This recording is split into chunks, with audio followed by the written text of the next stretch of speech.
बिस्मिल्लाहिर्रहमानिर्रहीम। अस्सलाम वालेकुम स्टूडेंट्स, कैसे हैं आप लोग? ठीक हैं, एनर्जी में हैं full.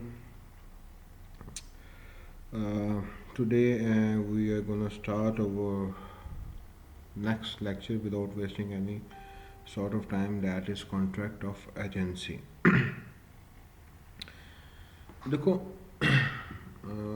just to make you some basic understanding of it, on daily routine आप लोग इस कॉन्ट्रैक्ट में एंटर होते हो। ये नहीं है कोई ये आसमान से निकल आए या अचानक आप पे आके डाल दिया गया। ये कॉन्ट्रैक्ट आप डेली रूटीन में करते हो, बट कुछ लोगों को इसकी अवेयरनेस होगी, कुछ को नहीं होगी। एजेंसी थ्योरी शायद आप लोगों ने फाइनेंशियल मैनेजमेंट में पढ़ी हो, उसमें आपने स्टडी की होगी। एजेंसी थ्योरी भी एक होती है कि जिस तरह हम लोग बात करते हैं कि बेसिकली हम लोग शेयर होल्डर्स हैं, लेट्स सपोज हमने किसी कंपनी के शेयर्स लिए हुए हैं,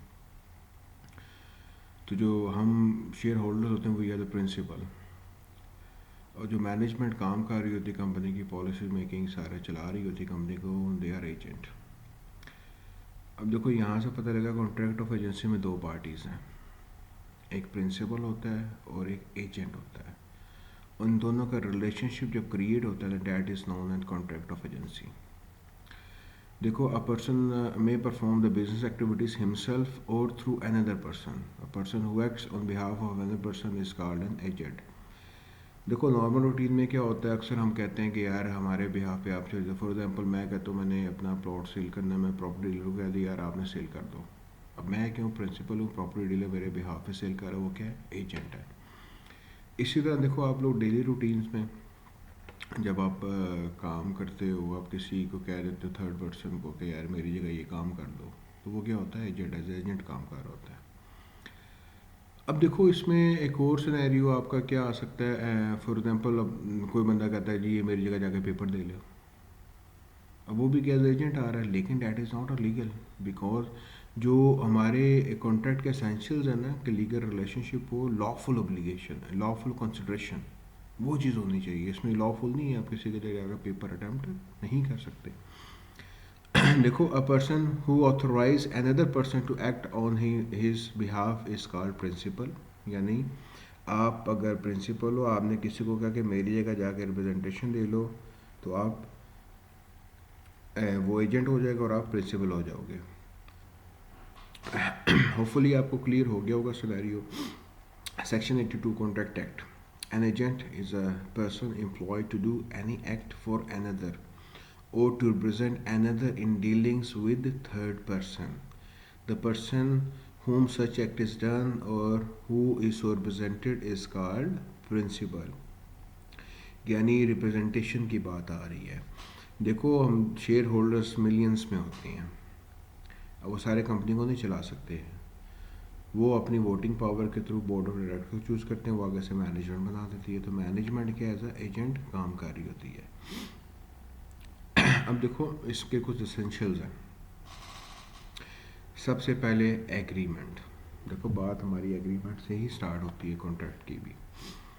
देखो, the agency is a result of agreement between principal and agent. यानी पहली बात कि उनमें एग्रीमेंट होना ज़रूरी है। It can be expressed, it can be implied. Under the agreement, principal is bound by the acts of his agent. यानी आपका एजेंट जो भी काम करेगा ना, आप पे लीगल बाउंडिंग्स आ गई, you are responsible for that particular act. For example आपने एक कंपनी है, आपकी कंपनी है, आपने मैनेजर रखा हुआ है, मैनेजर आपकी जगह जाके परचेजिंग कर रहा है, तो वो जो भी परचेज करेगा, जो भी क्रेडिट होगा ना, वो आपको पे करना पड़ेगा, यानी पेमेंट्स करनी पड़ेंगी, क्योंकि वो आपके एजेंट के तौर पे काम कर रहा है। देखो, B appoints C to buy 10 bags of sugar on his behalf. B is principal and C is an agent. It is a contract of agency. Clear? Second आता है competent to contract. देखो हमेशा याद रखो, प्रिंसिपल कभी भी, principal should meet the capacity of parties. देखो, person who is competent to contract can appoint an agent. A principal must have attained the age of majority and have a sound mind. याद आई हैं पुरानी बातें कुछ जो हमने last lectures में discuss की थी। चैप्टर 1 में भी हमारी डिस्कशन हुई है इसके बारे में, चैप्टर 3 में भी हुई है देखो, a minor cannot appoint an agent. तो हमें क्या पता लगा, प्रिंसिपल के लिए एज ऑफ मेजोरिटी और साउंड माइंड का होना ज़रूरी है। इसी तरह any person may become an agent, it means a minor or person of unsound mind can be appointed as an agent. However an agent who is a minor or unsound mind is not personally liable to his principal. देखो for example, मैं एक minor को, बच्चे को अपना agent बना देता हूँ, मेरे उसको 18 साल से कम है। अब उसकी पर्सनल लाइबिलिटी कोई नहीं है, मैं उससे कोई भी चीज़ रिकवर नहीं कर सकता, लेकिन वो जो भी डील करेगा ना, मेरे पे लाइबिलिटी है, मेरे पे। फॉर एग्जाम्पल, मैंने किसी 17 साल के बच्चों का यार ये प्रोडक्ट्स परचेज करके लाओ, वो प्रोडक्ट्स ले आया, अब जिससे वो लेकर आया उसको पेमेंट नहीं करके आया, तो मेरी लाइबिलिटी में वो पेमेंट करूँगा। अगर वो बंदा प्रोडक्ट ठीक नहीं लाया तो मैं उससे लॉफुली क्लेम नहीं कर सकता, क्योंकि मैंने ही उसको बनाया है। हालांकि लॉ ये परमिशन दे रहा है, एजेंट माइनर भी हो सकता है, अनसन माइंड का भी हो सकता है, लेकिन उस पर पर्सनल लाइबिलिटी किसी भी किस्म की नहीं आएगी प्रिंसिपल की तरफ से। लेकिन जो थर्ड पार्टी इन्वॉल्व है, जिसे डील कर रहे हो, उसमें आपकी as a principal liability create हो जाती है। क्लियर? देखो, B A point C, I minor age is agent, it is a contract of agency. Clear? अच्छा, उसके बाद आती है consideration. In order to create an agency, the consideration not necessary, the consideration may or may not exist in an agency. देखो for example, आपने कहा यार जाओ एक बॉल पेन ले आओ, अब वो देखो आपको बॉल पेन मिल जाएगी, लेकिन एजेंट के लिए उसमें आप जिस भी दोस्त को कहते हो उसकी कोई भी किसी भी किस्म की कंसिडरेशन नहीं है। तो यहाँ पे लॉ क्या कह रहा है कि एजेंसी, कॉन्ट्रैक्ट ऑफ एजेंसी हो सकता है if there is no consideration. Section 185 कह रहा है कॉन्ट्रैक्ट एक्ट का। देखो, B appoint C as an agent to buy good, C buys good without charging any commission, it is a contract of agency. लेकिन इसमें कंसिडरेशन हो भी सकती है, ये नहीं कि हर दफ़ा नहीं होती। फॉर एग्जांपल, एक प्रॉपर्टी डीलर को आपने कहा कि मुझे प्लॉट ले दो, घर ले दो, अब वो कमीशन चार्ज करेगा तो उसकी क्या कंसिडरेशन आ जाएगी। तो दोनों सूरतें हैं, विदाउट कंसिडरेशन भी वैलिड है, विद कंसिडरेशन तो ऑब्वियसली वैलिड है।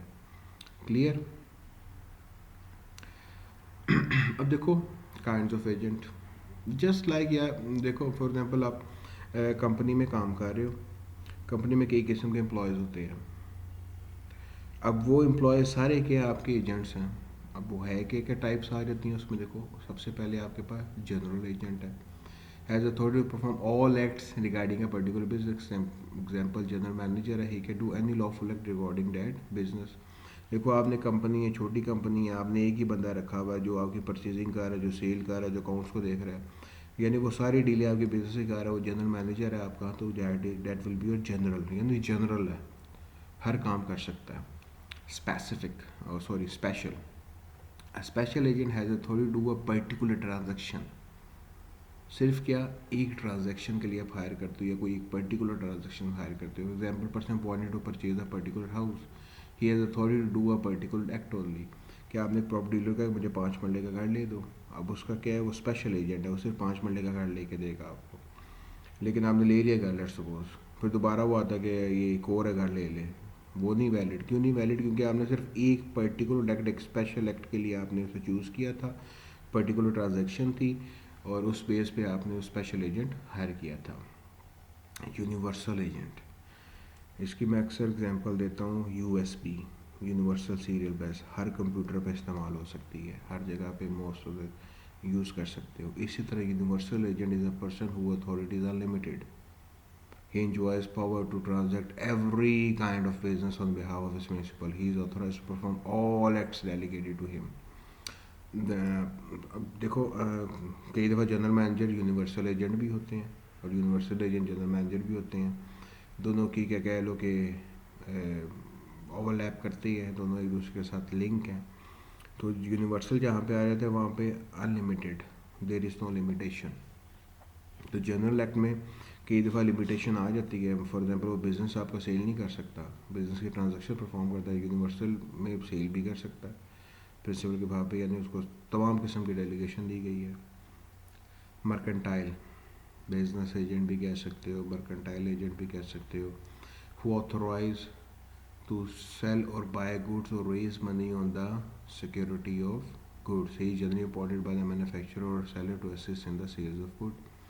यानी जो बंदा चीज़ सेल कर रहा है या बाय कर रहा है, हम जो मैन्युफैक्चरिंग कंपनीज होती है वो सेल्स एजेंट रखते हैं. उनका काम क्या होता है, चीज़ों को सेल करना, या सेलर रखते हैं जो assist in the sales of good. समझ आ रही है? गुड. तो परेशान नहीं होता, हंसते मुस्कुराते रहना है. ज़िंदगी बहुत हसीन है, हर वक्त गुजर जाता है, ये वक्त भी गुजर जाएगा. ठीक. कमीशन एजेंट, जो बंदा आपको चीज़ लेके दे रहा है, कमीशन आपको चार्ज कर रहा है, प्लॉट लिया, कमीशन ली, गाड़ी ली, कमीशन आपको देनी पड़ी एजेंट को, तो उसको हम क्या कहते हैं, कमीशन एजेंट कहते हैं. A commission agent buys or sells goods in his own name for his principal on the best possible terms. He receives commission for his services. He may or may not have a possession of the goods. उसके possession हो भी सकती है, नहीं भी हो सकती, लेकिन ज़रूरी क्या चीज़ है कि उसको कमीशन मिलेगी जो भी वो सर्विसेज परफॉर्म कर रहा है आपके बिहाफ पे. फिर डेलक्रेडे agent, one who gives guarantee to his principal that the third person with whom he enters into a contract shall perform their obligation. यानी फॉर एग्जांपल मैं जाता हूँ एक बंदे के पास, मैं कहता हूँ मैंने गाड़ी ठीक करानी, मैं बड़ा कंफ्यूज हूँ. एक फॉर एग्जांपल राणा साहब आते हैं, कहते हैं यार ये मैकेनिक बहुत अच्छा है, आप इससे काम करवा लें. वो क्या डेलक्रेडे एजेंट है, वो गारंटी दे रहा है मुझे, किसकी मैकेनिक की दे रहा है कि ये काम ठीक करेगा, अपनी कोई भी एप्लीकेशन है वो सही परफॉर्म करेगा, तो उसको हम डेलक्रेडे एजेंट कहते हैं. ब्रोकर, अब देखो हु नेगोशिएट्स, अब देखो अक्सर कमीशन एजेंट आपके ब्रोकर भी होते हैं. And makes a contract for sale and purchase of goods on behalf of the principal. He does not have the possession and control of the goods. He can not act in his own name. यानी यहाँ पे क्या है, commission agent में वो अपने नाम पे एंटर हो सकता है, लेकिन पोजेशन उसके पास नहीं होती. यहाँ पे पोजेशन नहीं है, लेकिन वो सिर्फ प्रिंसिपल के नाम पे ही डील करेगा. जैसे ब्रोकर्स अक्सर होते हैं, शेयर्स वगैरह खरीदते हैं, नेगोशिएट करते हैं, अप डाउन करते हैं, वो लेते हैं किस लिए, अपने प्रिंसिपल के लिए. ठीक है. ऑक्शनियर, देखो अक्सर ऑक्शन आते हैं, कंपनीज ने अब एक कह लो कि नया ट्रेंड बनाया हुआ है. फॉर एग्ज़ाम्पल वो कहते हैं कि जी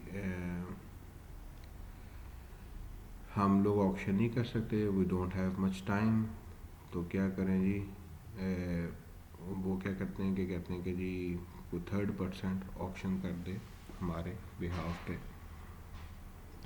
तो ये क्या होता है, auction who is appointed to sell goods to the highest bidder at a public place. जैसे स्टेट बैंक है फॉर एग्जांपल, वो कहता है उसने ऑक्शन करनी है, कंपनी जाती है कि हम आपकी चीज़ों की ऑक्शन करेंगे, तो वो क्या ऑक्शनियर है. He gets the commission for his services. He acts as an agent of the buyer as well as of the honour.